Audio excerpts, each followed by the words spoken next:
दुलाराय बर' फरायसा आफादनि जा 20थि खुंगा 20थि बैसागु फोरबो बेखौ जोंनि थेलामुरा दख'रानि बेन्दोङाव थानाय 2 नं मेगाजारनि बे गामियाव जोङो खुंफुंनाय जादों। बेहाय जोङो दुलाराय बर' फरायसा आफादनि मोनसे थाखानाय थांखि बायदियै जोङो गावनि हारिनि हारिमुखौ फोथांना लाखिनायनि थांखियै जोङो बैसागु फोरबो बे बैसागु फोरबो खुंफुंनायखौ जोङो खुंफुंनो आखायाव लादों।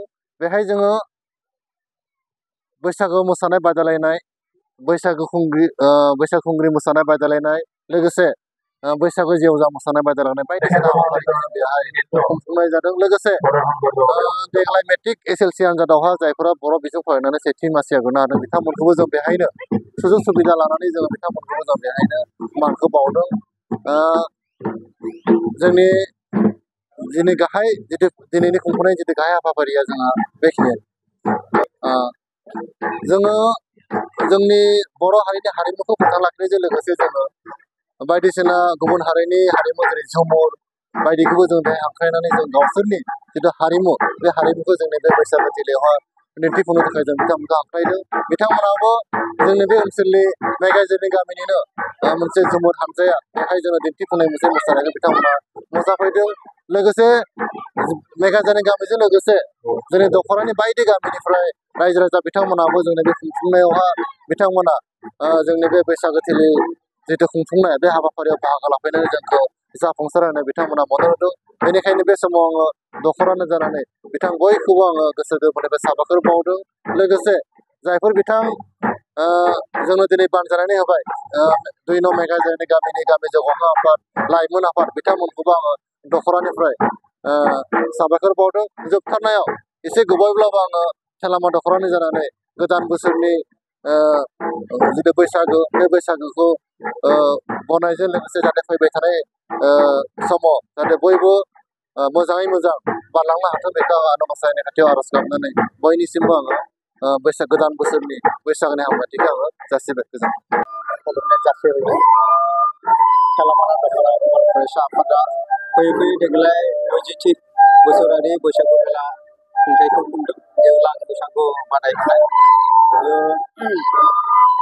हारिनि जा सिनायथि जा जोंनि ओनसोलावहा बे हारिमुखौ जौगाहोनायाव थोजासे मदद हेफाजाब होदों आरो उथिखांबोनाय जोलैसाफोरखौ हारिमु बिथिङावहा जौगालांनायावहा बे थोजासे मदद होगासिनो आरो इयुनावबो बेबायदि जौगालांनायाव हेफाजाब होबाय थागोन आं बेखौ मिजिंथियो।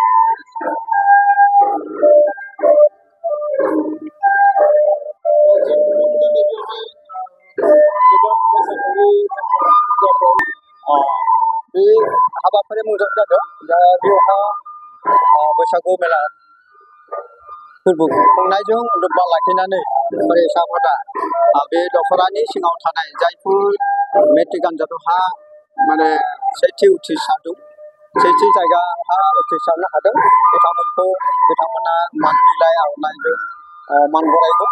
बे मोनसे मोजां हाबाफारि जाहाथे इयुनावहा बिथांमोना गावबा गावनि आथिङाव गसंनानै गावनि जिउखौ जाहाथे दानो हायो बे मिजिं लानानै बिथांमोननि बे हाबाफारिखौ लादों।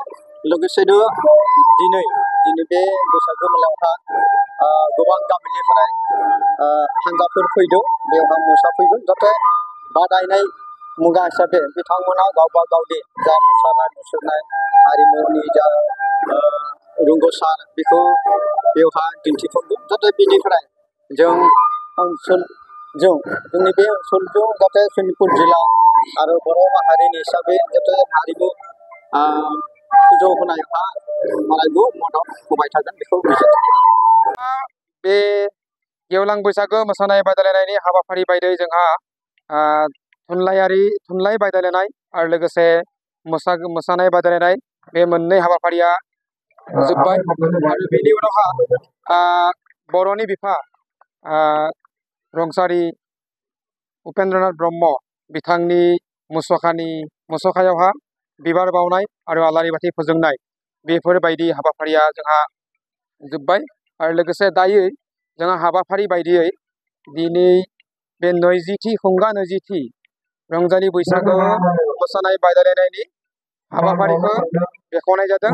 दायो जोंहा मोसानाय बादायलायनाय हाबाफारि दिन्थिफुंनाय आरो लोगोसे जिल्ला आफाद आरो जोंहा दखरा आफादनि बायदि बायदि बिबानाव थानो हानाय बिबानगिरिफोरखौ सिनायथि होनाय आरो लोगोसे 2025 मायथाइयावहा एसएससि आनजादावहा लेटार मार्क लानानै उथ्रिनो हानाय अनजालि फरायसामोनखौ बेयावनो मान बावनाय बायदि हाबाफारि जों आखाइ लादों आरो लोगोसे जोंनि दखरा आरो जोंनि बानजाय आफादा जोबोद मोजां मोनसे बेवहा हाबाफारि लानानै दिनैनि बे 20थि गेवलां बैसागो बादायलायनायखौ खुंफुंनायावहा जों जोबोद गोजोननाय मोनदों आरो लोगोसे जिल्ला आफादनि सोद्रोमा बिथांमोनाबो जोंखौ फैनानै मदद होनायनि थाखाय आरो लोगोसे बे 9 नं मेघायदारनि दैमालु गामि जौगाखां लाइमोन आफादनि मानगोनां आफादगिरि नेहाथारि बायदि बायदि बिबानाव थानाय सोद्रोमा गामिनि आफादगिरि नेहाथारि बिथांमोनाबो फैनानै जोंखौ मदद होदों। बेनिखायनो बिथांमोननिसिम आंनि गोसो गोरबोनिफ्राय बैसाग दाननि गाहाम हामलायनाय आरो मोजां मोननायखौ जासिहरबाय। बिरखं गाथोननि सोमोन्दै सोलोंथाइ लानो गोसो गुदुं लाइमोनफोरनि थाखाय मोजां रादाब। गोजान जायगाफोराव थांनानै गोबां रां खरसा खालामना सोलोंथाइ लानांगौनि गोनांथि गैलिया। दानिया उदालगुरि टाउन रामजानकि सकनि हटेल फामि पेलेसनि 4th फ्ल'राव बोसोरसेनि फोरोंथाइ होनो थाखाय लोगोआरि जाना आपग्रेड एभिएशन एकाडेमिया नोंथांमोननि थाखाय मोजां खाबु लानानै फैबाय। Cabin crew, ground staff, cargo executive, airport retail utility, airport management आरो हस्पिटालिटी मेनेजमेन्टनि थाखायबो इन्टारभिउ होनो हानायनि फोरोंथाइ होयो आपग्रेड एभिएशन एकाडेमियाव।